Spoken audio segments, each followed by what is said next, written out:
Saluti a tutti e benvenuti. A decidio degli questionai, mi sa prima lingua strangia che ho conosciuto, sì che passo all'italiano. Poi un po' di capitali in Cisia carancuno ospiti, chi non conosce questa lingua nostra, sicché come ti diatto di cortesia, io volevo il gusto. È una giornata storica questa.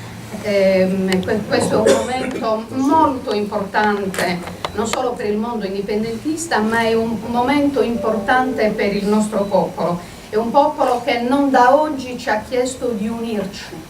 È una storia vecchia, i sardi hanno sempre detto mettetevi insieme e noi vi seguiremo.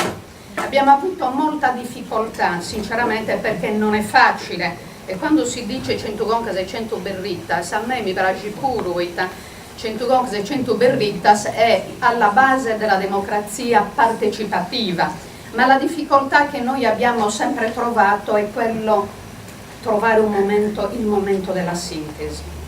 Adesso è anche la storia che ci impone di cercare di convergere, far convergere le forze non solo indipendentiste, ma in generale le forze identitarie e quelle che io chiamo le forze di ribellione, che sono numerose, che sono presenti nelle nostre collettività.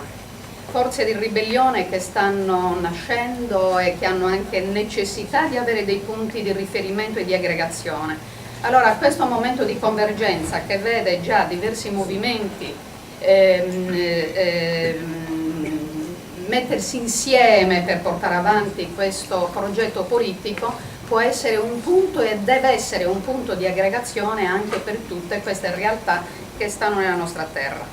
La storia ce lo chiede perché non è solo il diritto inalienabile all'autodeterminazione che ogni popolo deve avere perché è previsto dal diritto internazionale, quindi il diritto all'autodeterminazione è assolutamente prioritario, viene in quanto diritto e non perché lo Stato italiano ci maltratta, come qualcuno dice. Poi si aggiunge anche il fatto che tutto quello che sta avvenendo in Sardegna a tutti i livelli, quindi dall'impoverimento incredibile economico, la crisi sociale, la negazione dei diritti inalienabili, il fatto che il nostro territorio sia veramente sovraccaricato di servizi militari e così via, è assolutamente un'ingiustizia. Quindi al diritto all'autodeterminazione, per il quale noi dobbiamo assolutamente batterci, si aggiunge anche tutto il resto. Noi siamo impegnati in tante battaglie, perché gli indipendentisti sono in tutte le battaglie, però devono appunto trovare quello che io chiamo il momento di sintesi. Io credo che i sardi ci premieranno perché poi lavoreremo per forza insieme.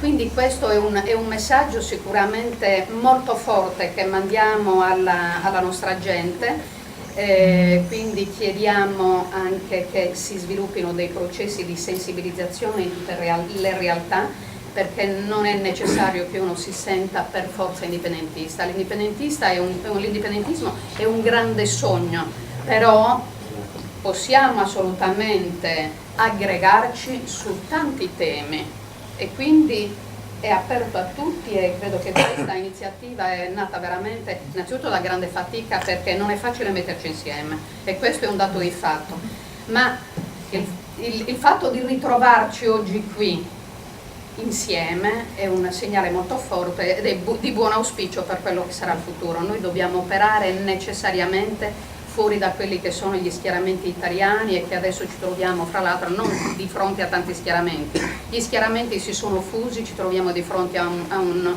potere unico, a un'idea unica contro la quale ci dobbiamo concentrare per lavorarci contro. Grazie.